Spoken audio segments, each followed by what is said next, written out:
All right, we're rolling. What is going on, everybody? How you doing? Welcome to another episode of Talking Buffalo, part of the Blue Wire Network. I am your host, Patrick Moran. Thank you, as always, for locking in, whether it's the audio side, the video side. I appreciate you all. Today is Wednesday. Well, when this episode drops anyway, it is Wednesday. That means, as always, and at least for a couple more weeks anyway, I'm joined by my good friend, I would say probably my best buddy in podcasting these days, man. Aaron Quinn from Cover One. What's going on, dude? How you doing? I'm good, although you're replacing me here, and so I might lose friendship points. And No. I never actually get out for wings with you. We've been talking about it for like 2.5 years. Listen. So man, this summer we gotta make it happen. You're not moving to China this summer. You got the kids. So for people who it feels like moving to China when you have kids. Yeah, I'm trying to make plans to hang out with other friends. Yeah, sure. For people who don't know what the hell we're talking about right now, Aaron's been doing the show for a while now, every week with me. But summer's coming up. When school's done, he's got the kiddos, so he's going to be unavailable to do that. Still going to get you on whenever we can, a little bit here and there over the summer. In fact, I've talked to your partner at Cover One, Greg Thompson, a couple times. Hopefully he's going to be able to get in here sometime this summer, and maybe the three of us can go have some wings at Imperial and do that live from Imperial series. Oh, for sure. That would definitely be cool. But anyway, so yeah, you'll be here this week and next week. Yep. Same with Spaces. I know you've been a fan of listening to our Spaces. We're going to have to cut that out too. There's no way I can do that with kids around my house. But we talk a lot about this parenting, right? Like you've experienced it and we get to talk about it back and forth. And that's been fun for me. And Pat, this one is a big summer for me. And I got a lot of feels coming up here because for those that don't know, I've been mostly my job is being a stay-at-home dad, and it has been here for the last 8 years. And my youngest son now is going to be in kindergarten in September. So this is the last like summer I have of just being a full-time stay-at-home dad. Like I get a couple hours with him in pre-K, but I've been with a little toddler type kid every day for 8 years. And I got some feels, man. It's very bittersweet. Like I'm excited for my kids to continue to grow up. And I was out golfing with them yesterday. Like it's fun to watch them develop and grow and do things. But dude, like it already feels like a distant memory. My first son being at home, and now my second one's heading into kindergarten. So I don't know how parents deal with all that.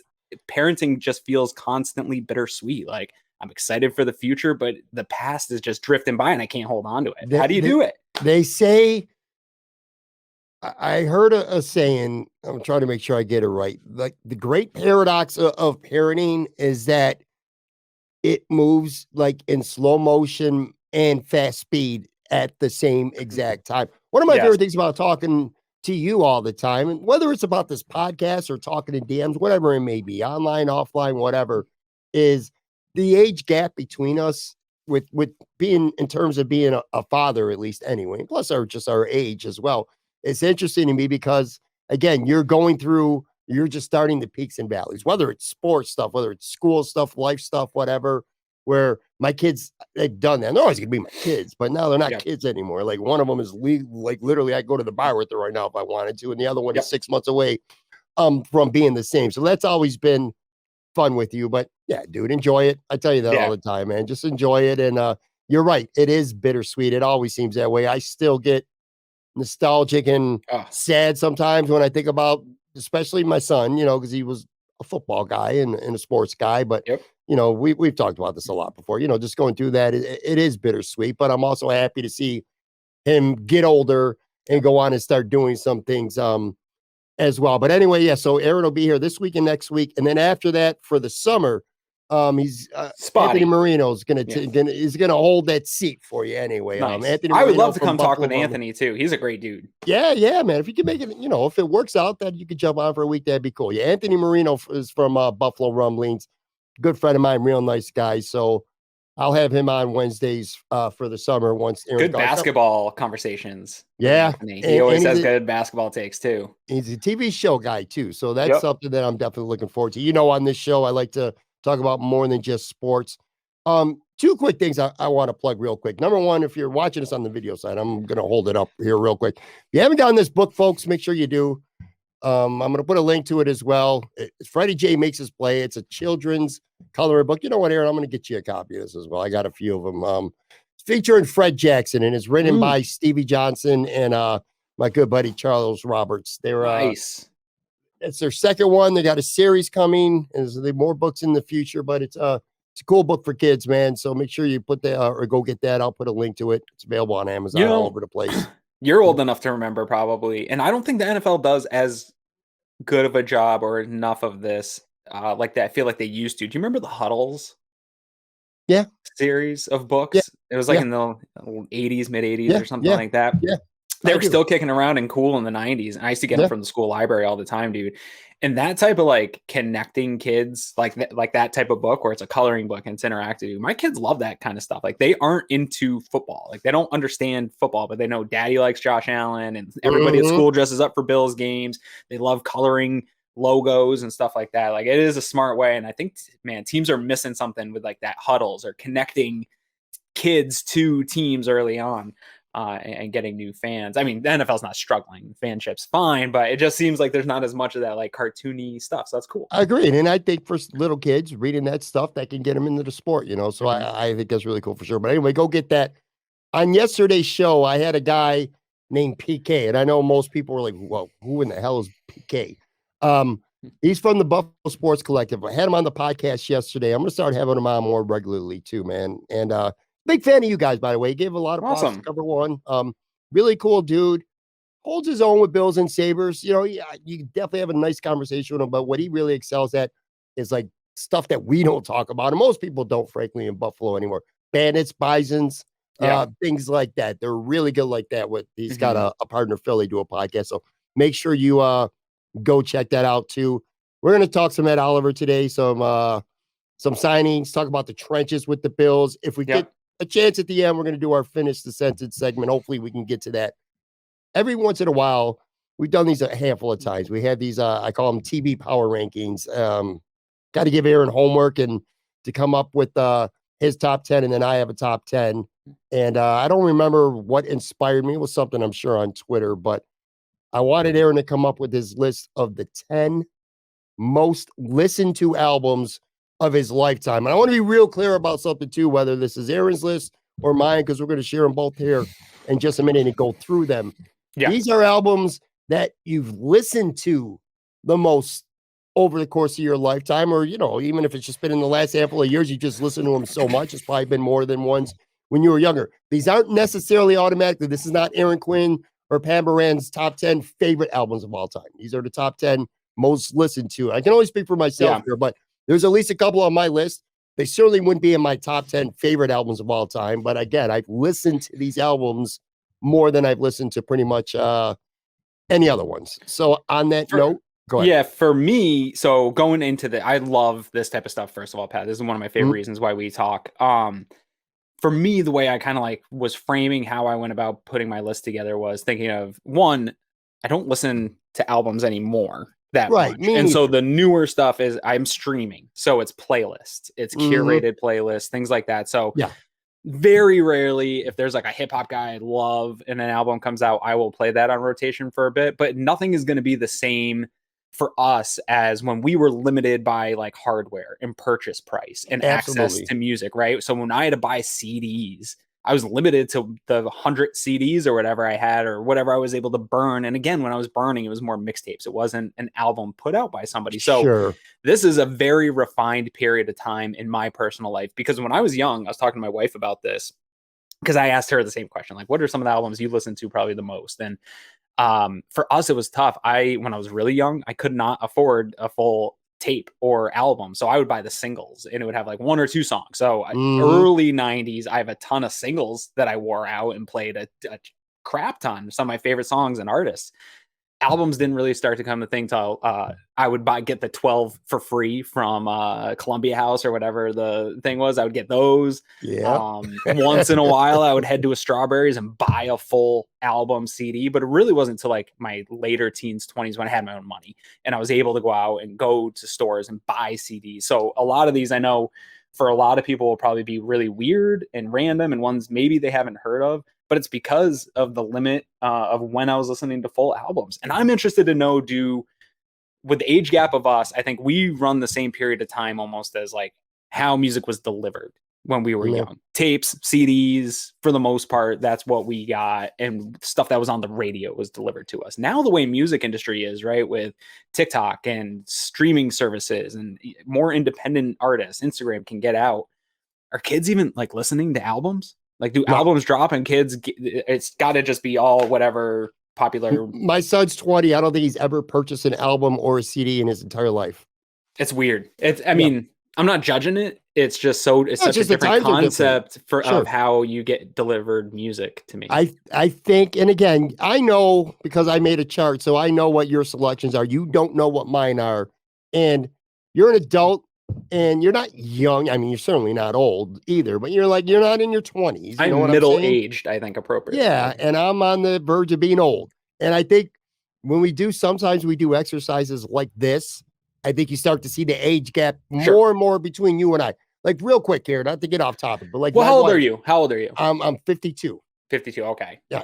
Now my wife is 8 years younger than me, and there's lots of times where it doesn't seem that. First of all, she's way more mature and smarter than I am. Usually, age gap, for sure. But every now and then, when it comes to certain things, you do start to see that gap. I think this is going to be one of those things where you see that age gap, and I'll get to mine. We get some. Second. I will say, I think that one of the reasons we do connect so much is my brother's 46. He's 6 years older than me. So he's a little closer to you in terms of the things that he was introducing to me at a young age. Like, my influence of like hip hop and R&B has a lot to do with what my brother was listening to and getting mixtapes and what he was listening to on the radio when we were kids. And so I have I would say my stylistic preferences are probably older for my age. So that's probably why a lot of times we're closer on some of this stuff. I agree. I think the sweet spot for you and I is 90s to maybe very early 2000s, like R&B. Some late 80s. I think we meet in the middle there. I think like 94 is where we. Yeah, I agree. Now you are into more recent music over the last say 15 years than I am, whereas I'm way more into 80s music because of my age. So that's why I think the age gap comes in. I think our sweet spot though is somewhere.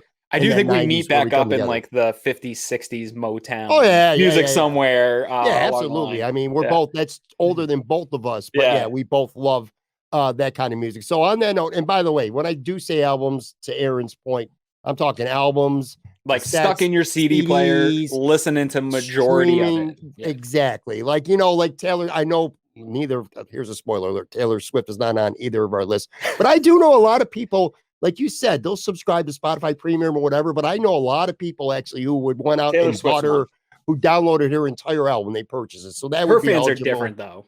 Yeah, absolutely. They're fanatical. Let's just leave it at that. All right, let's get going here. I'll pull up your list first and you can start going through these. So these are Aaron Quinn's 10 most listened to albums. Yes. So I really did try to leave off greatest hits and anthologies and stuff like that. I'll go backwards here, but I just want to preface that. So number 10 is Nelly's Country Grammar CD. This was huge in my like sophomore, junior year of high school. And probably the time I was like listening to CDs the most. I had a really cool 6-disc changer with lights and stuff in my room. All my buddies had the cool ones in their cars that like flip down and stuff, like all these fancy CDs and that thing. That summer, Nelly just had hit after hit after hit. If you're a hip hop fan, I don't have to describe it to you. That period of time, like 01, 02, Nelly was just on fire with that album. And a couple of his songs were just, I mean, bar anthems. You play with the bar all the time. Country Grammar and Hot in Here, complete utter bar anthems. Okay. Yeah, and just own that summer. So definitely was constant repeat, not just in my own listening, but every time I was in a friend's car or whatever. Michael Jackson Thriller really ought to be on everyone's list. It is like the number one selling album of all time, one of the best albums ever, one of the most played albums ever. I mean, just hit after hit after hit. Quincy Jones is an absolute genius and does not get the respect he deserves for the type of music that he's put together all throughout his career for decades of music. And I think Thriller's the crown jewel of his whole. Won't be the first time we're talking about that album. Yeah. Okay, go ahead. And it's not, honestly, I don't even know that there's, I don't even think like any of my top 5 Jackson tracks are from that album, maybe. Right. I'd have to think about it, but the album as a whole is just fantastic. Yeah, right? Absolutely. This one's going to be one that most people haven't heard of. I know that already. Including me. Brother Ali, Shadows on the Sun.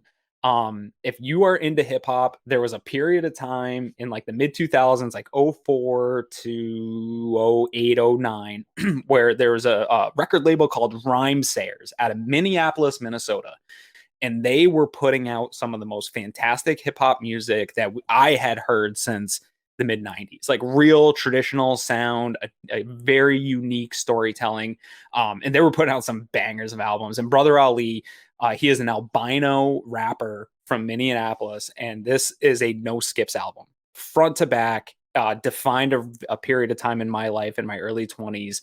I've seen Brother Ali in Atmosphere 6 or 7 times, more than I've seen any other person. I've given my money and bought albums and support them in every way possible because I don't want to go on a dissertation here or anything, but the way hip hop is now, some of the best music doesn't get spotlight and doesn't get shown. And so you hear, I get in these arguments with people and they'll be like, oh, Eminem's record sales or whatever. And that's just insincere because there are albums that I would put up to any unbiased person. And these guys are par for par with all those guys. So Brother Ali gets up there for me, and he's got other albums that probably should be on this list. Number 7 for me is Jay-Z, the Black Album. This is the last time I think Jay-Z was elite. I think that he had a run for about a 7-8 year window where he was just untouchable, a Jordan-esque run of hip hop domination, and his record sales matched the talent, really kind of counter what I just said. And the Black Album was just such a perfect way to cap off that type of run that he had. I don't even know that it was necessarily his best album in this run, but when that came out, it was in this prime that I'm talking about, buying CDs and listening to the CDs. And dude, me and my friends were just in love with everything Jay did at this period of time. It's a great album, still holds up to this day. And again, I think he's still fantastic. He's a billionaire. He's a great businessman. He's done a lot for hip hop. I think he fell off after this. I do. I think he got spoiled to the lifestyle. He's still got some good tracks and he sounds good on once in a while, but the quality of albums he was putting out at this period of time was unmatched. Number 6, this has a huge influence from my brother Brian Quinn, Boyz II Men too. Yeah. Dude, that period of time when this came out, love that album. That summer, like Boyz II Men was just everywhere. Anytime you turn on the radio, anytime you turn on MTV, Boyz II Men dominated the airwaves. And this album just was on all the time in our car, in our house.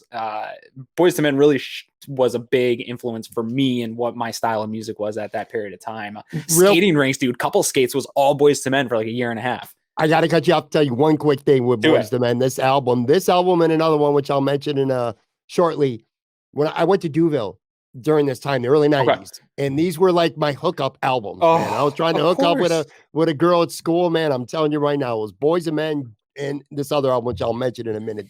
Total God, I love this album. Ooh. Yeah, that's the song I'm thinking of too. That was like my song. They're trying to close the deal song. I swear to God, man. Danny Dropper.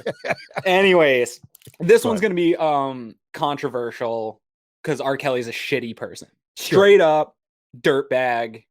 I'll defend somewhat Michael Jackson. I don't think that anything that he's done is actually. I think there's a lot of noise around that. A lot of people chasing.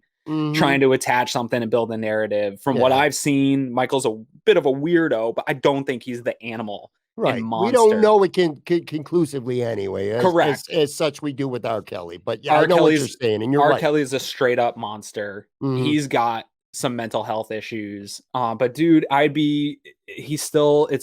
torn because he's still one of the like top male vocalists I've ever heard put albums out. Easily. And so this album, particularly, it would have been this and the 2p2.com, 12 Play 2, which was in my high school era. But this one came out when I was like in middle school. And again, in line with this Boyz II Men of like, this was all I played to girls. Like, I mean, this was a love anthem. Album is a very good one. The songs still hold up. I just wish R. Kelly wasn't a total piece of crap because I don't even like streaming his music because I don't like supporting the guy. But at this time, man, I was all in on this CD. Yeah, we're talking about albums that we've listened to the most. And at the time, these albums were must. I had no idea what he was doing in 1993 or wherever this came out in 96. Number 4, this is probably another one a lot of people haven't heard of, The Foreign Exchange, Leave It All Behind. This actually won a Grammy. This you album. put me onto this not too long ago. This is newer. It is a little bit newer. I think it's now like 10, 12 years old, but it was newer at the time, relative speaking. This is a really cool band or group. It's actually become an R&B like collective. There's multiple artists under the sort of Foreign Exchange blanket, but it's I don't know if anybody is into hip hop have heard of Little Brother, who is a really good act down out of South Carolina. Ninth Wonder is their producer, which he's a really great producer. Fonte from Little Brother was on this site called OK Player back in the day, back in the 2000s, where music, it was kind of like SoundCloud, where people would upload their music, and it was a message board community about music. He met a producer in the Netherlands named Nicolay, and not this album, but their first album they made, they never met. They just made an album over the internet online, and it's a total banger, super unique sound. And then they followed it up with this one. This one won Grammy. It has some of the best modern love songs I've heard. The reason this is so high up on my list, when I met my wife, I gave her this, I burned her a copy of the CD, and she fell in love with it. And that's when I knew, like, this girl's got class. Like, she's style. This is my type of girl. And we listen to this all the time, and we still listen to it. And I'll grab her and dance with her, and it's love to me. So that's why it's up there. Number 3, really one of the most influential albums. And I think really probably the end of an era, in my opinion, of hip hop, because I think he got totally off the rails after this. And this was his best music, in my opinion, of all time. I think Kanye West climaxed at College Dropout. It's a totally perfect no skips album to me. If you haven't seen the Netflix documentary on Kanye, where they talk about how this album came together, dude, it really is magic. I don't think anyone will ever be able to reproduce this type of thing. And this, honestly, straight up didn't come out of my car CD player for the longest time. We just listened on repeat through the skits. It just played out totally perfectly. Really unmatched. Good album. Great album. Number 2, the only reason I have this ahead of Kanye is I probably was more interested in it because it was so freaking unique. I don't know if you've ever listened to this one. Kid Cudi's Man on the Moon. Don't know it well. I know who Kid Cudi is, but I don't know a lot of his music. Not gonna Very similar vibe to the Kanye West College Dropout, but just way unique, way out in left field with how he connected hip hop with some other musical sounds and the shit he was talking about. Like, just a real fantastic, creative album. And again, I think he totally dropped off after this. But that album, unbelievable. And then number 1 for me is The Temptations' Greatest Hits. Dude, I bought this because I scratched it so many times, 9 or 10 times in my life. Like, I had the tape, I had the CDs. I would, whenever it started skipping, I'd buy it again.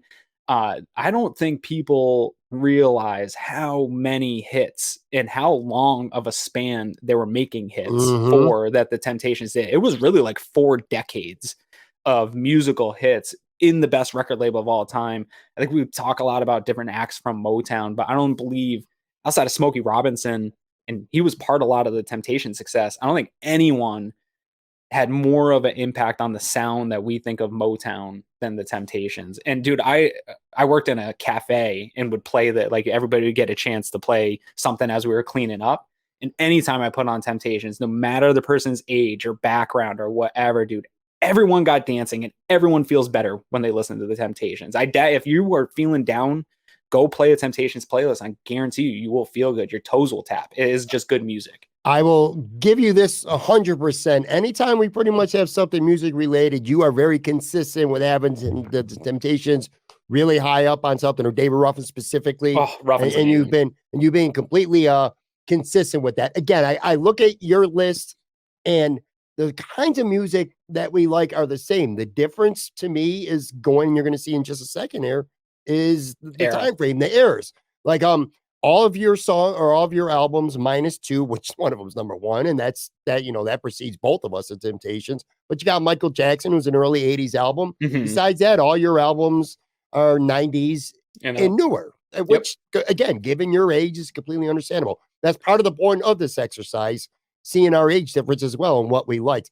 All right, I'm going to get to mine, and I'm going to say this: 8 out of my 10 are from the 80s.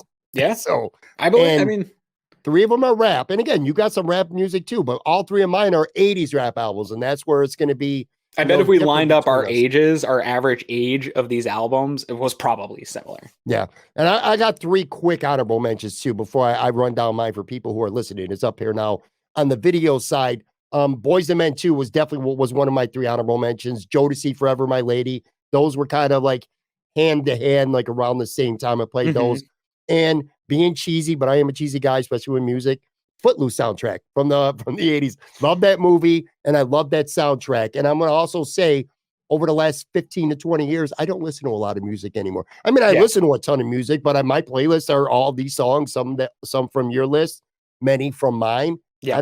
I every now and then, a handful of songs a year, I'm like, oh, this is a good song, and I'll add it. But for the most part, my music is 20 years or older. All right. So anyway, my top I'm trying 10, to change that. I keep trying to send you new stuff. We'll get you. You do. The foreign exchange, you sent me some stuff. I really dig that, man. That's good music there.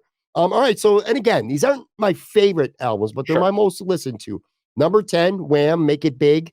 That was 1984, which, by the way, unrelated. Some point, and probably won't be next week, and then you'll be out for the summer. But at some point, I'm gonna have you on the show.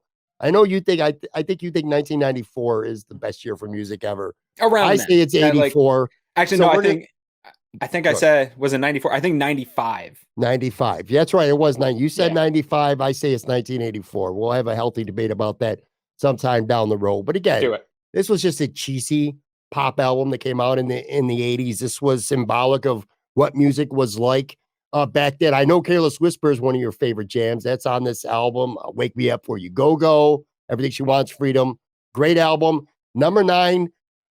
This is the newest album on my list. And this album, I believe, is 25 years old. So nothing on my list is 25 years or newer. NSYNC, No Strings Attached. Yeah, I listened to that whole album.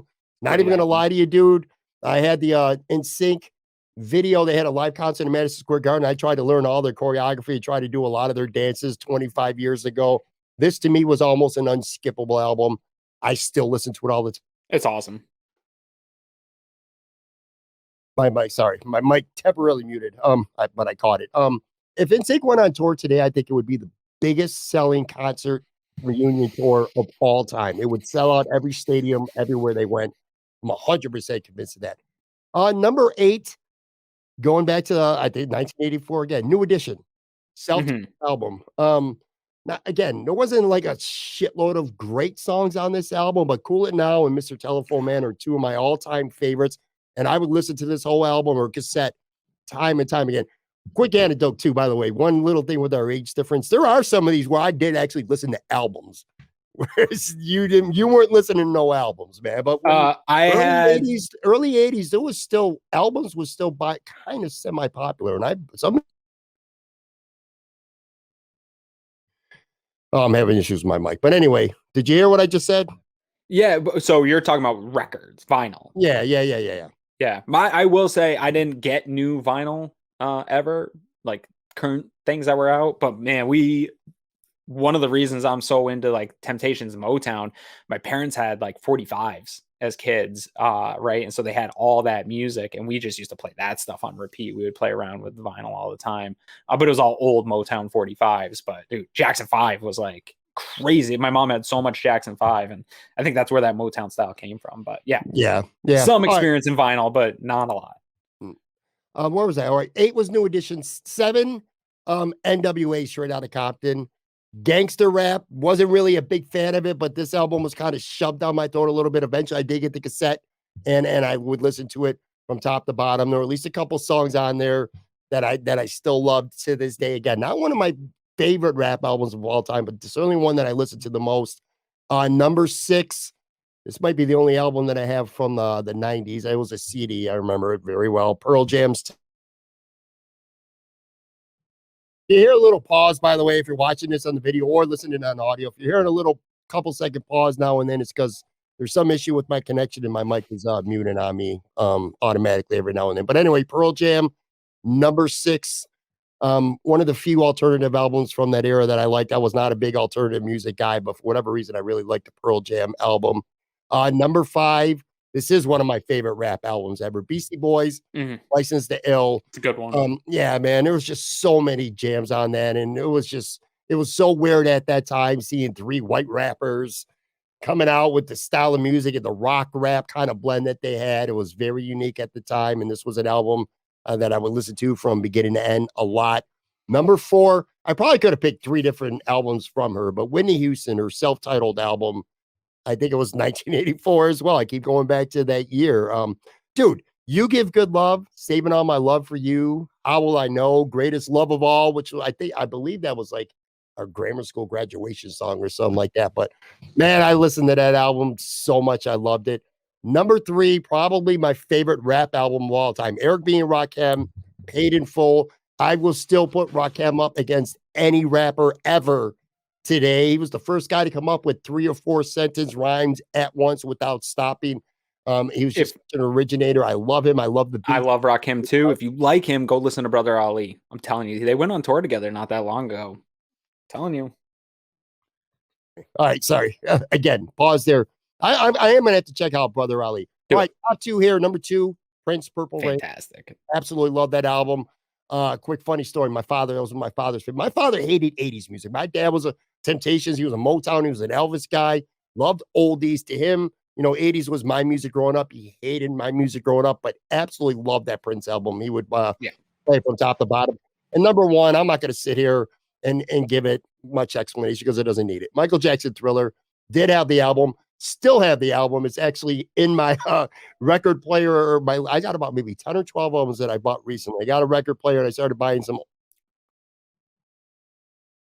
And probably my favorite album of all time. All right, we're going to take a quick break. Come back. We're going to talk some Bills. Hopefully when we come back on the other side, I won't have these issues with my microphone. Be right back.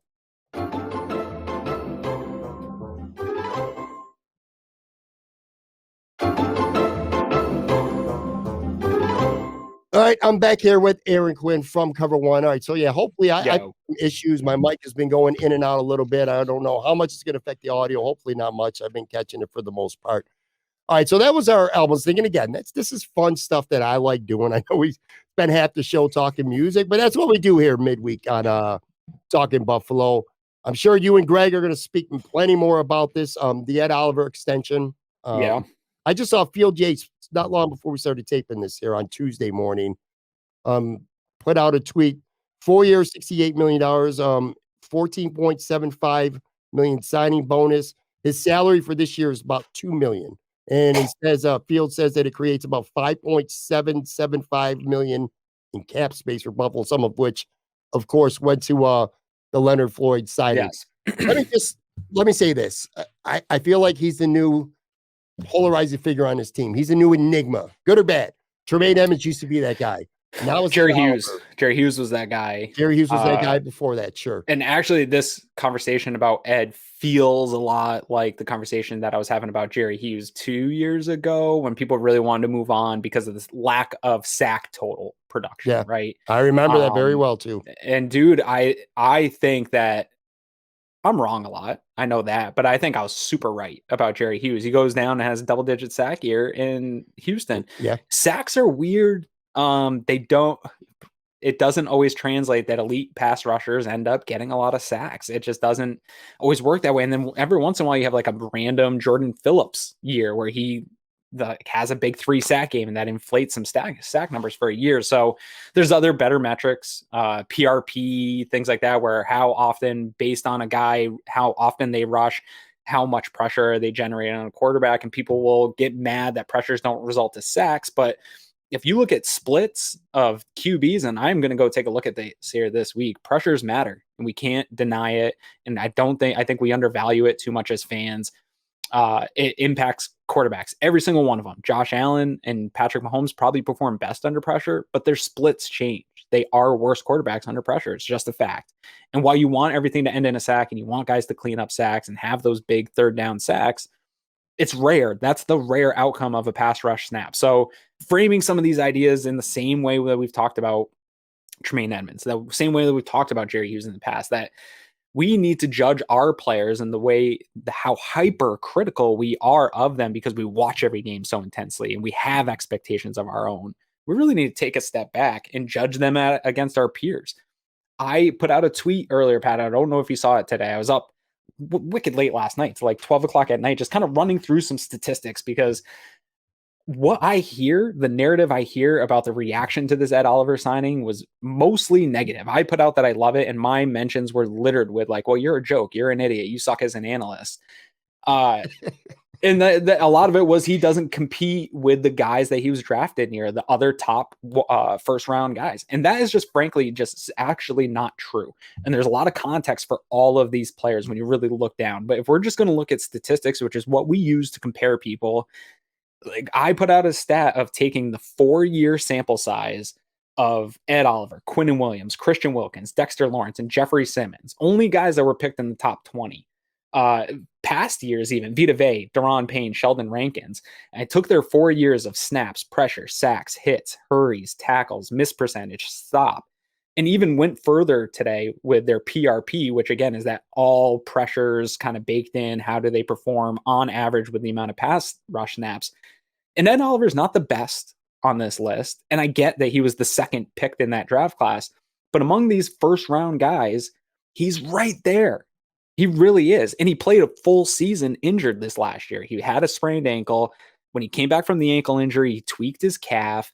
When he came back from the calf injury, he hurt his pec and he ran in. And then you are going into a playoffs where the whole team performed shitty, frankly. And then we're only picking out certain players that didn't show up in that game. We're not talking about Josh Allen playing terrible, but we are going to talk about Ed Oliver disappeared in the playoffs. It's unfair how we use recency bias to judge these guys. Let's stack them up to their peers and see. A lot of people are just throwing the number out of 17 million. When we saw the guaranteed money, everyone just took it and said, hey, he's getting 17 million. That's too much money for a defensive tackle. Well, Greg Thompson put it up showing you where the average is. It's like 12th or 13th right now. And in 2 months, it's going to be 14th or 15th. Yep. And in a year and a half, it's going to be in the late teens, 20s. And he's still, if he stays healthy, is going to be putting up the same type of production and numbers that these other guys are. So let's frame who these players are in a realistic manner. I'm not going to sit here and advocate that Ed Oliver is a top 5, even a top 10 defensive tackle, but he's also not being paid to be that way. We look at the inflated number of the guaranteed money. You know what? Everyone's getting guaranteed money in the NFL now. This is the new norm. It's just the beginning of the trend where all players are going to get more guaranteed money than we're used to. That's just how it's going to go. I don't think it's as bad of a deal or as risky of a deal. It's one of the more risky ones Brandon Beane's made, but it really feels close to this Dawson Knox deal where it's like, hey, we're getting in on the guy. We want to extend him. We're not going to pay him the high level market value, but we're going to pay him for being the average starter that he is. To some extent, sorry for the rant. To some extent, no, I like it. To some extent, it's a little bit of a calculated risk, not a crazy risk. It's a risk. Yeah. It's a risk to an extent. Now, I'm going to be honest with you. Saturday, I was at a picnic and when the news broke. And my knee-jerk reaction was, you got to be freaking kidding me, man. $68 million, 45 guaranteed for Ed Oliver, who I have some issues with. More on that in a second. Then I went, and then the next day, I actually looked at other players and their contracts and what the money was. And you're 100% right. As of right now, he's getting like 17 million per year in new money. If you also take his current year that he's in right now and add it to the 5th year, so he's basically here for 5 more years. Right. He's the 13th high pay in new money right now. He's 13th. Highest paid. He's 15th if you factor in this year as well. Besides Aaron Donald, number 2 through 5 defensive tackles in this league in terms of money all got new extensions this offseason. So guys have been getting paid. Simmons, Payne, Lawrence, Hargrave. And then you mentioned this and you're 100% right. Before you know it, pretty soon, matter of weeks, months, it's going to happen sooner or later. Christian Wilkins and Quinnen Williams are both going to get higher deals than Ed Oliver got. So all of a sudden, you're looking at a guy who's going to be right around the middle of the pack in the NFL in terms of the highest paid, defensive tackles. When you look at it that way, I don't think the contract's bad. I think you are right. I think sacks is an unfair stat. I think recency bias does come in play. That said, I'm not going to also dismiss the fact that I thought Ed Oliver, and now to be fair, I could say the same thing about 7 or 8 other defenders on this team, was hot garbage in the playoffs. I really do. I thought he was trash in the playoffs. He was horrible against Miami and even worse against Cincinnati. Then again, so was Tremaine and so was about 8 or 9 other people. And I'm concerned, Aaron, if I have a concern about Ed Oliver, it seems to me, well, he certainly flashes and he looks awesome at times and then he disappears. Really, I'm worried about the consistency. And another thing that it seems to me, and again, you were another point that needs to be brought up because you're right about this too. He played hurt last year. He missed 3 games. He's been very steady and durable throughout his career. Yep. So he was banged up and hurt. But is it fair to say that it feels to me like why does he need DaQuan Jones in the lineup? Does he need Von Miller next to him to be the Ed Oliver that we want him to be? That's, going to be one of the higher paid defensive tackles. That's what I'm afraid of. Yeah. He's undersized, right? We know that. So there's going to be limitations to what he needs around him. The same is true of Matt Milano, who we praise. The same was true of Tremaine Edmonds. Like, those guys played better when DaQuan Jones showed up, or when they started to get real bigger linemen in front of them. The rest of the line plays better when Von Miller's there. Like, Von Miller enjoyed playing with Aaron Donald because it frees things up. That's true of every player, that they need other pieces around him. Football is a team game, especially along the line and the way you play. But yes, he is undersized. He's going to need some of that stuff, but he hasn't had that till this year. And again, I took this 4-year sample size to compare, because there's a lot of context. There's years where guys are injured. There's years, so I want to get a more big sample size of how do guys develop at this position. Another thing is, I think the way Bills fans talk about Kyle Williams and the player that he was, and how now we talk about an Ed Oliver. Obviously, Kyle Williams was a late, he was a 5th round pick or whatever that, but he didn't have his prime years until there was legitimate guys, and they had the cold front and all this. Marcel Darius came along, and they started to get better along the defensive line. He also got better. Like, that's just going to happen. A lot of these other guys also play with good players along their defensive lines too. But real quick, Pat, I don't want to get too into it, because I know reading stats is not fun for audio listeners, but I just want to pick out a couple of things here of the information that I ran through. Again, this is all from PFF, and it's 4-year sample sizes of these top guys. We'll just read through the PRP, and then I want to take the averages of all these guys and compare it to Ed Oliver. So for PRP, again, which is a formula that is how often they rush the passer, and when they hit, hurry, any type of registered pressure counts. So it's on an average of how often they're rushing. Ed Oliver's got a PRP for these 4 years of 5.4. Quinnen Williams was 6.02. Christian Wilkins was 4.08, so much under Ed. Dexter Lawrence was 5.5, right at Ed. Jeffrey Simmons was 5.08, under Ed. The average of these guys, not Ed Oliver, was 5.17. So he's above average of them in pressure ratings, right? So now let's look at some of these other things. So I took the averages of Quinnen Williams, Christian Wilkins, Dexter Lawrence, Jeffrey Simmons, Vita Vea, Daron Payne, and Sheldon Rankin, all their averages of snaps. Ed Oliver's about 100 under them in the total snaps he gets. In pressures, he had 153 average over this 4-year span. The average for all the other guys was 147. Sacks, according to PFF, they rank sacks weird, but I use them for everything, so it's all the same type of data. He had 20, the average was 20. Hits, he had 34, the average was 25. Hurries, he had 99, the average was 101. Tackles, this is where he probably has the least, 111, and the average was 130. Missed tackle percentage, his was 8.3, the average is 8. Run stop per amount, his average was 103, the average was 115. So he's right in line. Like, he is in line with these top elite guys that we talk about, and that people, when they see those contracts, they're gonna be like, oh yeah, that makes sense. He's nasty. Like, this deal for Ed Oliver, I agree with you. There's some risk, but this is the new NFL. That risk is going to be associated with guaranteed money, right? And guaranteed money is coming into play. Football players are seeing what basketball players make. They see what baseball players make. They are demanding more guaranteed up front. It's going to be the norm in 5 years. We aren't going to think about guaranteed contracts like this.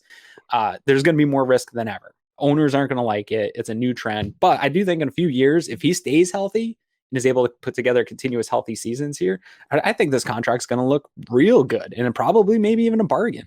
Well, 1 to 2 years from now, he's going to be the 17th, 18th best paid defensive tackle in the NFL. And I would say he's one of the best 17 or 18 best defensive tackles in the NFL. Do you feel like what happened with Brandon Beane and Tremaine Edmonds last year might have played a role in this? Like, I feel like maybe if Beane got a deal done last year before the season started with Edmonds, the way it plays out, Tremaine Edmonds is still a Buffalo Bill. Ed Oliver in a contract year. We've talked about this a couple times. Ed Oliver, and so is Gabe Davis for that matter as well. These guys in a contract year, maybe, they go out and they ball and they play fantastic. And next thing you know, man, he hits the market and he's going to go get 19, 20 million at least somewhere else if he has a big year. He is young. He's going into year 5 and he's 25 years old. Dude ain't old. He's not like he's 31, 32 years old. Yep. So do you feel like what happened last year with Edmonds in part is maybe the reason why they want to get something done with Ed now? Yes. Yeah, no, definitely. Tremaine Edmonds' side played their free agency card perfectly. Yep. A lot of players bet on themselves and it doesn't work out. So kudos to him, kudos to his team. I do think the Bills wanted to get a deal done. And I think in hindsight, maybe Beane probably feels like they could have been more aggressive earlier on and still got a value relative to where the market ended up.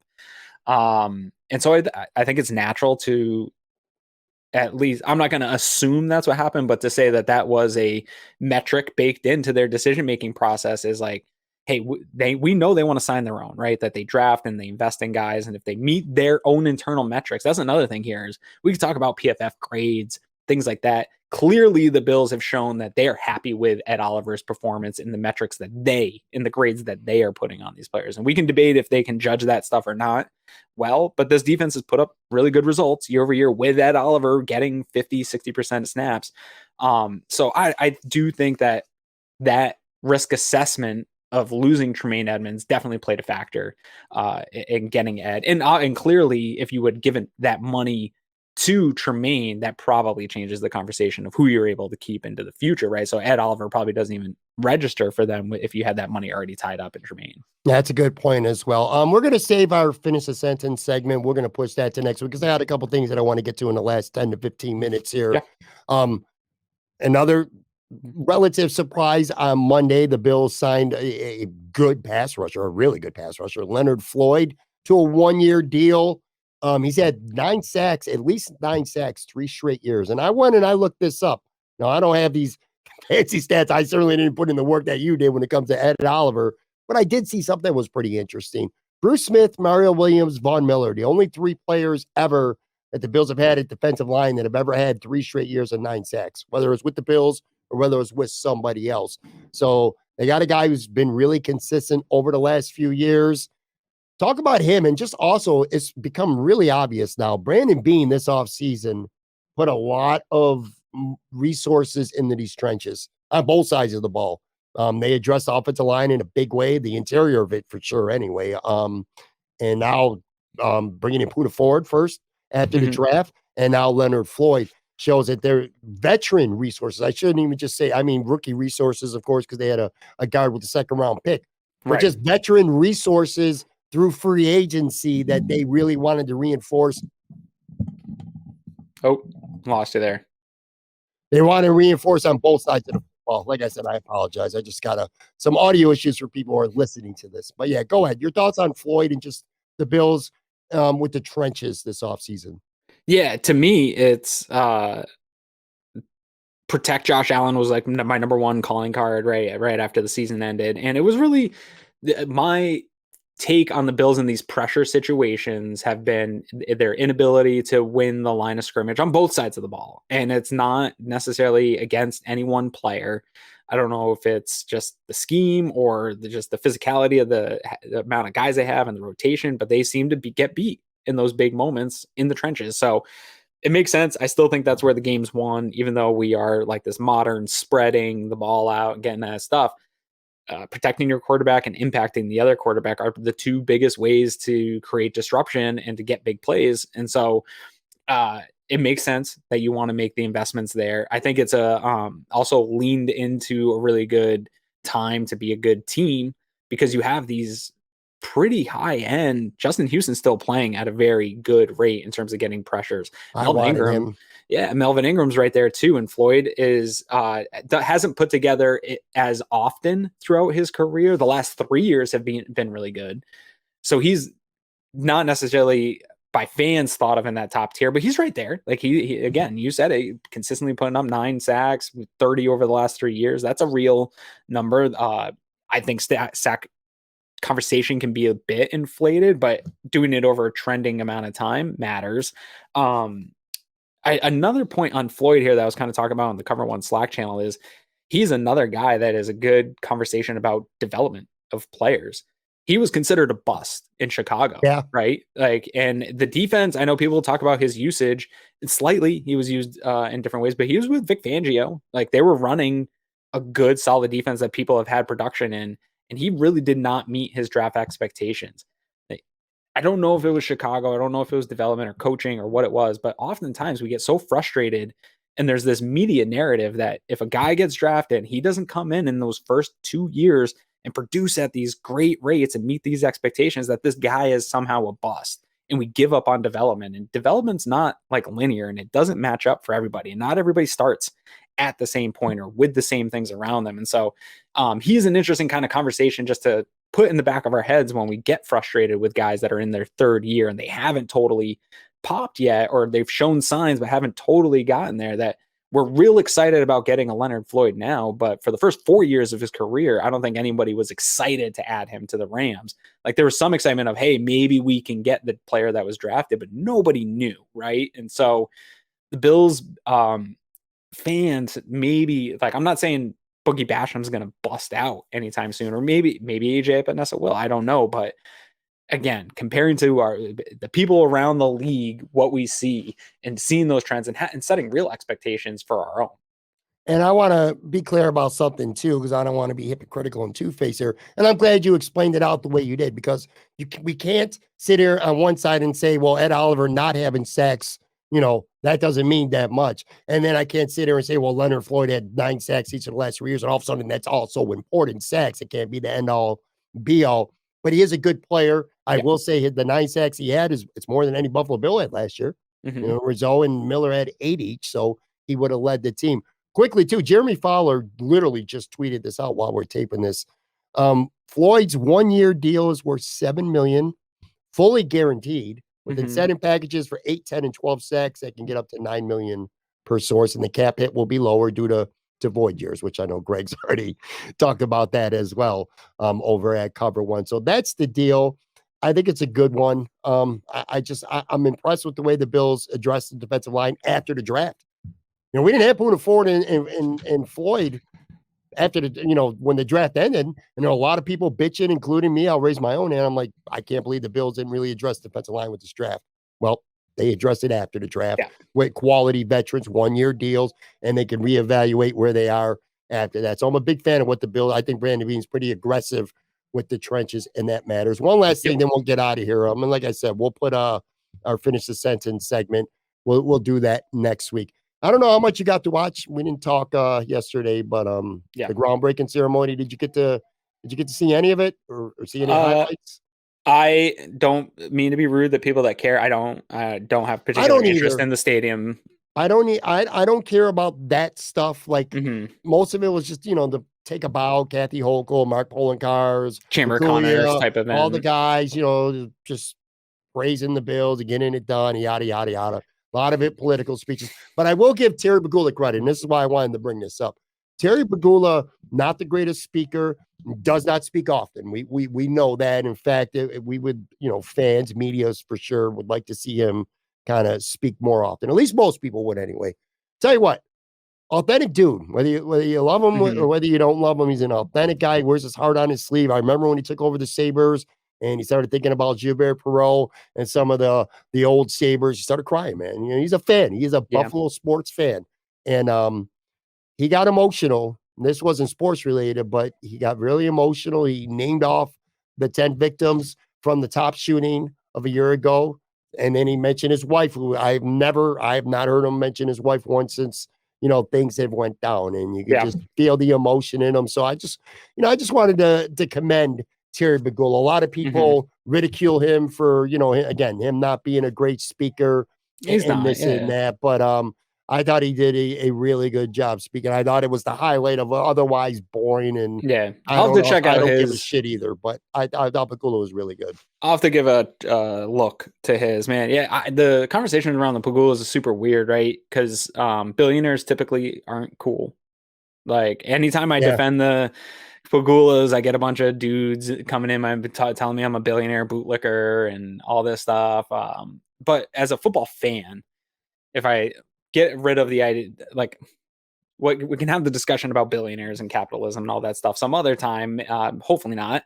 But as a football fan, seeing the type of ownership that's out there, I'm a Bulls fan, and knowing that the Bulls, I think I've talked about it with you, that their owner doesn't want to win. He just wants to make money and be good enough to be playoff caliber and just have fans excited enough. That's a real thing. I think we all think the only success in football is winning Super Bowls. I guarantee you these baseline owners that just want to make money, they do want to win a Super Bowl, but they're also okay with just selling jerseys and getting sold out stadiums and being part of the NFL.